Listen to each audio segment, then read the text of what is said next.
Asmongold just made a video about what he thinks about AI, where it's headed in the future, and how Hollywood's kind of falling down and fading away and going out of business slowly but surely. I've actually done a lot of content though on this already, and I watched it, agreed with most of what he was saying, and have a little bit to add to it basically. And let me just get this so that it's a little bit better.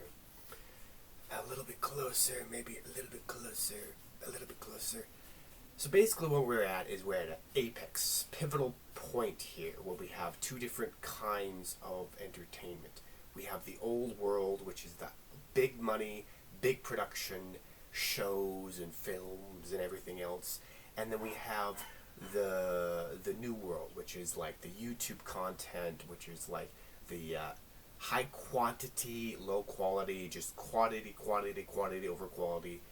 So then there's the stuff that's supposed to be higher quality, a lot of money, a lot of production time, and not as much quantity, but it's in the attention economy, and the algorithms want quantity. They need quantity. There must be quantity. It's quantity over quality, and so we have that apex. And so, but until very recently, for the most part, there's not a whole lot you could do as far as high quality in high quantity, because what we had is like a CGI, and we have game engines and stuff that can create higher quality fictitious work, and then people could have a whole team and create some shows, but still it's going to be shorter. And even the big productions like Viva Dirt League or Mr. Beast are going to have a different style of content entirely than the old world. And with some of those, it's like it costs them a lot of money for some of them to make their productions, but as far as like the grand scale of things, it's not as expensive as old school Hollywood. And so it was kind of the middle ground there, and they could still create a lot of quantity, and then they could scale.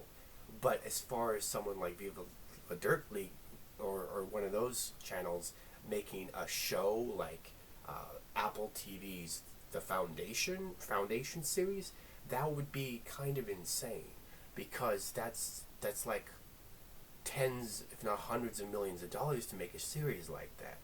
So there was the old world, big money, and there was the new world, which was like still lots of money if you want to make something with real people and make a real show. There's H+, which was a show that was completely for free on YouTube, and it had actors and stuff, but I doubt their CGI budget was very big.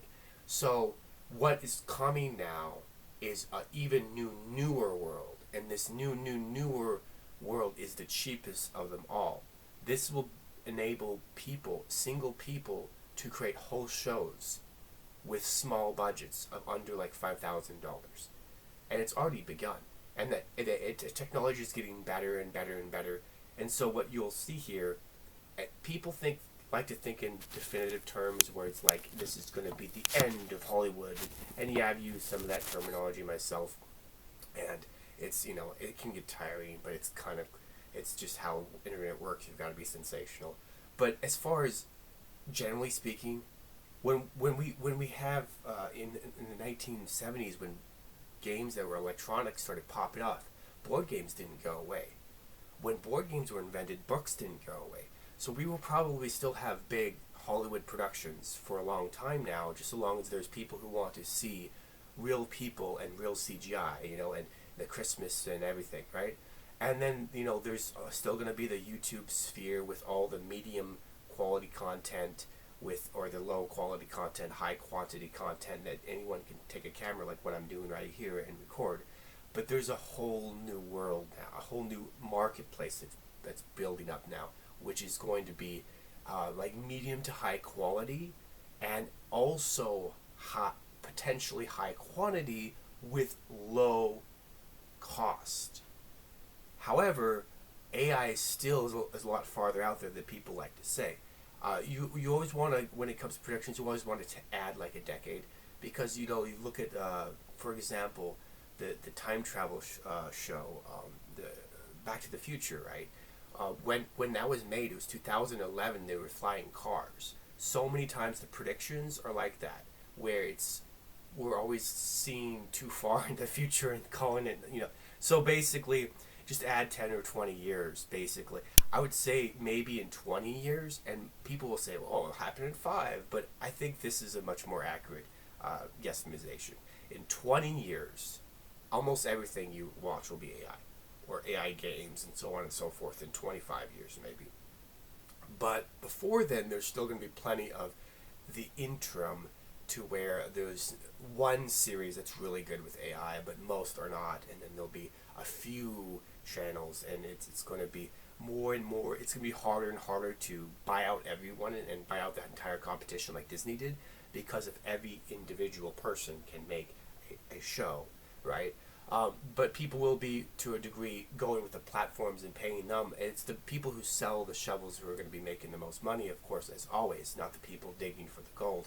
But there'll still be some channels there digging for the gold and creating content that other people watch, because it's still going to be man labor. It's still going to require a lot of man labor to make these shows, even if it's just one person or a bunch of AI agents. It's still going to take a lot of effort to make these shows. So it's going to be basically the quality is going to get to the point where it matches Hollywood, it matches real people, it matches CGI almost perfectly, but not quite. It's going to be not quite for probably longer than it's been this, it's been like 5 years of it being, wow, it's gotten so much better, right? But it still hasn't gotten the last 5%, because you can get 95% to photorealism, but the last 5% is the hard part, because our brains are so good at detecting what's real and what's natural, and Christmas of CGI is so much better than the AI, the consistency of the AI. Even after 5 years and so much progress, we're still at that place where we still have 5% left to go, and that 5% makes all the difference. Because if you try to do action and runway, what happens? The people's bodies get just more blurred, and just it tries to draw the frames too fast. It has to go one frame at a time and just get you to verify each frame to make sure it's good. Otherwise, it's not going to work. You have to have AIs do that, though, so it's faster. So there has to be like an AI checking each frame to make sure that each frame is something that could actually exist. But the frames in between the frames that you have that are real frames that could exist will end up with the legs in ways that are atomically impossible or completely don't work. And so we're still at 5% of the way away from actual photorealism, and it's going to take 20 years to get there. It's going to take at least 20 years to get to the point where it's really, really going to fool people and really, really be that good. Another thing is, part of that is just like, you have to keep doing it until you get a good shot. But in 20 years, there will probably be like a ton of content, if not most of the content that you watch, will be AI generated, at least for it comes to like fiction, I think. And then there'll still be some shows that are real and it'll be harder to tell. But I think it's gonna be like 20 years to actually replace Hollywood. But they're on their way out for sure, and people don't like their stuff anyways. And so I think this is the perfect time for the beginning of new entertainment industry, or new studios to pop up, right? And we're currently building one here at E Plus Foundation and the E Plus Network. We're building E Plus Games. That's the publishing wing of the company for publishing exohuman games. And then we're also doing Project Exodus. And Project Exodus is more than just entertainment. It's the first step of exohumanism. It's the part where you go forth and you spread out. And so it's basically like you could think of Project Exodus as starting off with entertainment and like the message, which is, it's not like the message from Critical Drinker. It's not like to preach to everyone and tell them how evil they are for existing a certain way, but it's more about trying to get people to be healthier, to be more productive, to be more resistant to extinction. And so that's the message, right? And it's formulated in a way that's not a preachy, like pushing on people message, but more of an encouragement for people, to be more. You just think of it as to be more natural, be more anti-extinction, more resistant.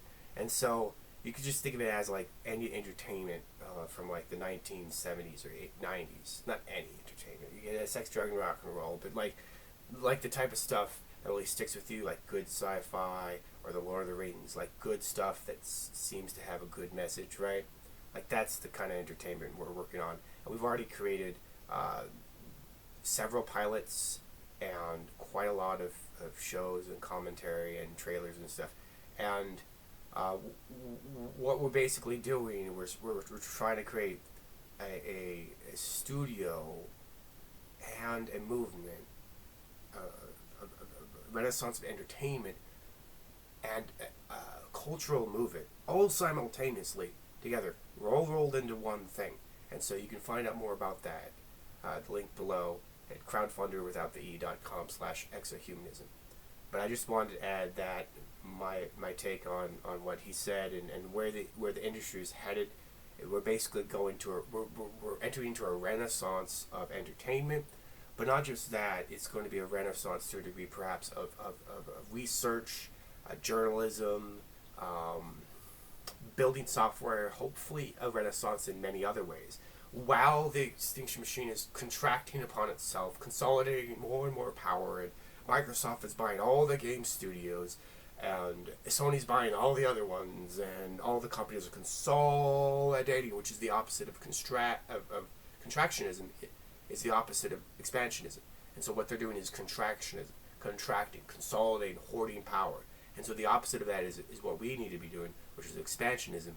And of course, expansionism into the 21st century into outer space is exohumanism. And so what we're doing in Project Exodus is just that. We're building new culture that's pro-human, pro-reality, anti-extinction, extinction resistant, extinction retardant, healthy, happy, prosperous. The E+ Foundation is the first organization in all of recorded human history with the expression of purpose mission to preserve, protect, and extend the human species.